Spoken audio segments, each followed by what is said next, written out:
예. 어.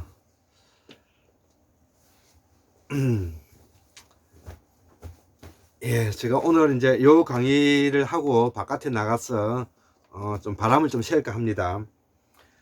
자, 그래서 이제 앞 시간에는 먼저 결론부터 어떻게 해야 될 것인가 라는 것부터 먼저 말씀을 드렸죠.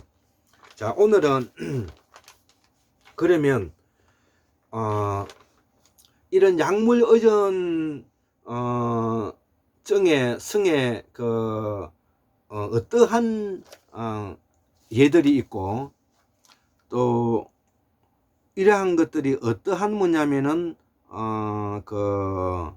약들이 있는가, 그리고 이걸 해결하기 위한 방법으로 또 해독하는 방법은 무엇인가, 또 약물의 의존증은 결과적으로 치료가 어렵다는 결론에 도달하는 이유는 무엇인가 라는 것을 제가 종합적으로 여기에 이렇게 적혀 있는 내용을 보면서 제가 이야기하겠습니다. 좀 천천히 해볼게요. 그래서 이 약물의 그 의존증은 다른 말로는 이제 인지작용의 의존이죠. 예. 또 다른 말로는 신경 전달 물질의 의존이 되는 것입니다. 또 인도 쪽에서 말하고 있는 생활 규칙 습관으로부터 의존인 이란 말을 우리가 표현할 수가 있는 것입니다. 그래서 우리가 현대 약물의 의존증은 다른 말로 인지작용의 의존이라 말해도 되고요, 그 다음에 신경 전달 물질의 의존이라 말해도 되고요, 또 생활 규칙 습관의 의존이란 말도 표현해도 이 말이 틀린 말이 아니다는 것입니다. 자, 그래서 이러한 의존증에 대한 두 가지 예가 있는데요. 하나가 제가 앞 시간에도 했지만은, 일단은 뭐냐면 당뇨나 고혈압 약들이죠. 그 다음에 알코올 중독에 따르는 약들, 예, 이런 것이 첫 번째 약이 있고요. 그러면 이런 약을 먹게 되면 어떤 결과가 이제 도래되느냐 하면은, 내성이나 동화력이 점점 이제 증가한다는 거죠, 내 몸에. 그래서 내성과 동화력이 점점 증가하기 때문에 어떤 효과를 가져오느냐 하면은, 이러한 것을 방지하기 위해서는 더 많은 뭐냐면은 이런 처방약과 알코올 중독 약이 뭐냐면 요구되고 있다는 거죠. 이건 당연한 이야기이지 않겠습니까? 그 다음에 이제 두 번째 예로서 뭐냐면 비마취성 중추신경계 약물인데요. 이 말 자체가 좀 더 벌써 좀 심도가 깊지 않습니까? 저는 이거를 이제 우리가 쉽게 이해하기 위해서 우리가 우유주사라고 말하는 프리포폴을 제가 일단은 대표적으로 예를 한번 들어봤고요.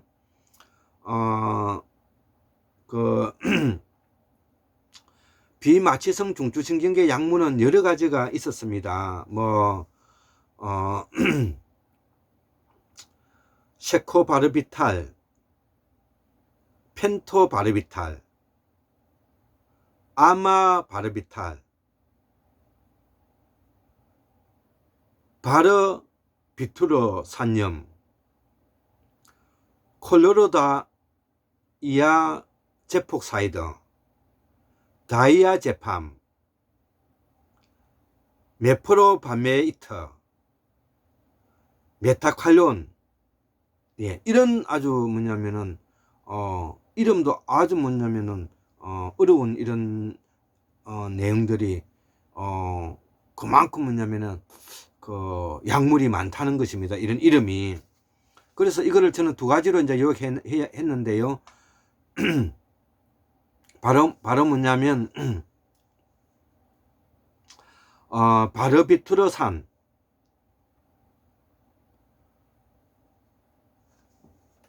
즉 진정제, 그 다음에 뭐냐면 메탐페타민, 등과 같은 그 암페타민제, 흥분제를 말하는 것입니다. 이런 것들을 이제 먹게 되면은 어떤 이제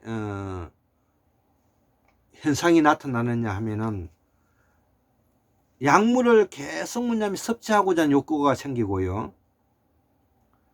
그 다음에 시간이 지날수록 주기적 투여량이 늘어나고요. 그 다음에 세 번째, 몸의 항상성 유지를 위해서 마음적, 정신적, 신체적으로 뭐냐면은 약물의 의존성이 매우 높아진다는 것입니다. 예, 아주 말만 들어도 벌써 약물의 의존성이 높아질 것 같아요, 저는.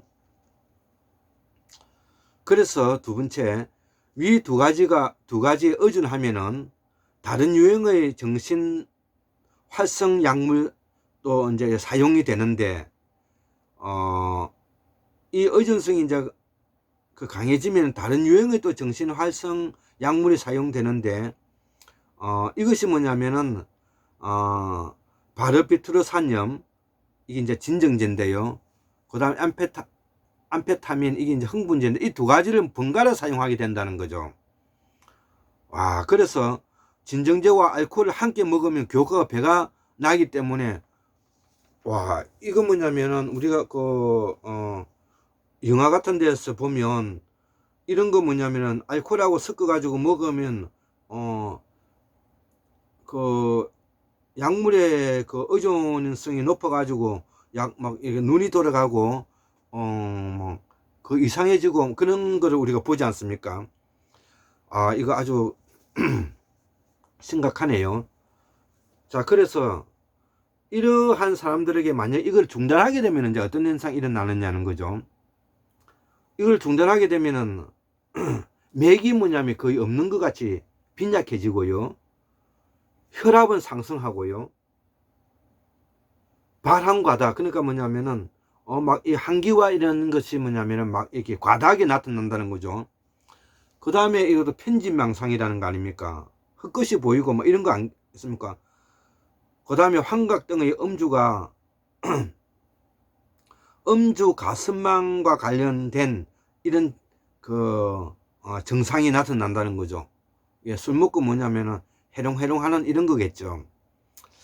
야, 이거 아주 심각하네요.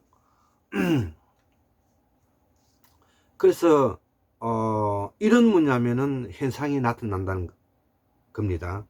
그래서 우리가 이런 것이 이제 나타나면은 이제 또 해결 방법이 있지 않겠습니까? 그래서 그 의료진이 뭐냐면은 의료진의 감독하에서 병원에서 이루어져야 하고, 두 번째는 하나의 독립된 정신과 치료로 들어가고, 또 이제 심리학자가 이제 이렇게 동반된다는 것이죠.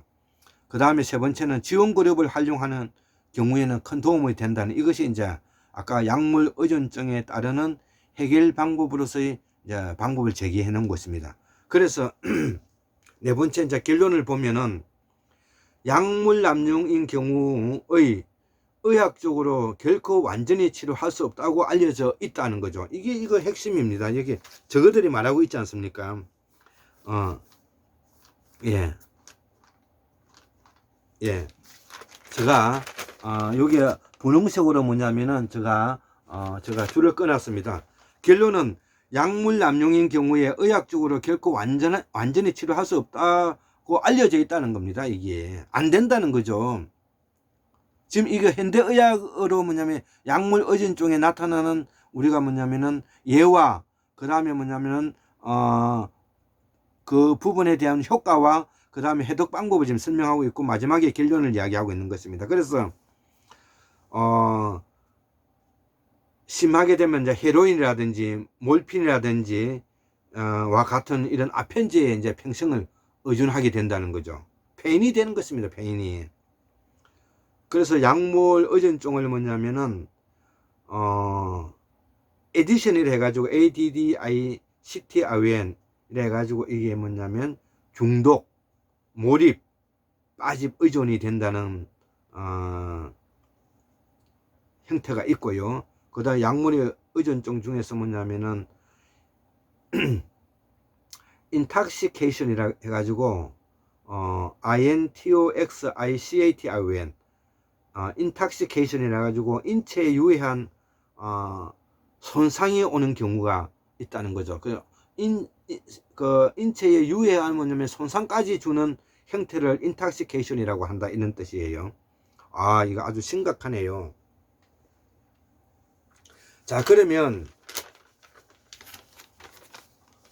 이러한 뭐냐면은 약물 의존증에 나타나는 이성마매에 나타나는 그 장애를 골장의학에서는 어떻게 극복할 것이냐를 두고 제가 총체적으로 이제 정리를 하겠습니다. 예, 이거를 뭐냐면은 제가 요 내용인데요.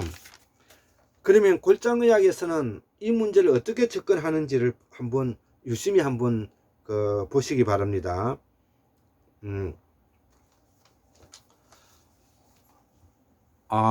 약물의 의존성은 결과적으로 치료가 어렵다는 결론에 아까 도달했다고 말씀드렸잖아요. 그 이유는 정신이 정상화될 수 없다는 뜻이라는 것이죠. 즉, 정신이 없는데 정신을 정상화될 수가 없는 것이지 않겠습니까? 즉, 그래서 약물의 의존성이 정신의 의존성의 결과라 보기 때문이라는 거죠. 예. 그러니까 약물의 의존성이 정신의 의존성의 결과라고 보기 때문에 결국은 뭐냐면은 정신을 절대시한 현대의학의 모순과 한계를 적나하게 뭐냐면 자인하는 이야기가 되었다는 것이죠. 적나하게 뭐냐면은 인정하는 이야기가 되었다는 것이죠. 무엇 때문에? 주사와 약물 투여가. 이것이 뭐냐면은 현대의학의 한계를 제가 지적하는 것이고요. 앞에서도 뭐냐면은 현대의학의 말 못할 속사정이라는 것입니다. 자, 그래서 그러면 우리 골장의학에서는 약물의 의존성이 존재한다고 해서 그러면 이것을 뭐냐면은 아까 앞전에와 같이 그렇게 주사나 약물을 투여할 것이냐? 그렇지 않다는 거죠. 그래서 우리 여기에서 골장의학에서는 약물 의존증에 대해서 이성 마음의 장애가 온 경우를 대표적인 것을 4가지를 예를 들고 있는 것입니다. 첫 번째는 그 앞에서도 언급했던 항상성의 원리라는 것입니다. 저 항상성의 원리라는 것은 인간은 자기의 자율 조정 기능이 있어서 자기 신체 균형을 가져온다는 믿음과 그 다음에 두 번째로 인간의 인체는 매우 정교한 생리 기전을 가지고 있다는 것이죠. 즉 내분비계를 바탕으로 해서 호르몬의 조정 기능을 가지고 있는 매우 정교한 생리 기전을 가지고 있다는 것을 우리가 믿기 때문인 것이고요. 그 다음에 세 번째는 자존감이 있는 한국인의 명문가라는 것이 이게 들어갔는데 뭐 뜬금없이 이런 말이 왜 들어갔느냐 이런 말을 할지 모르지만요.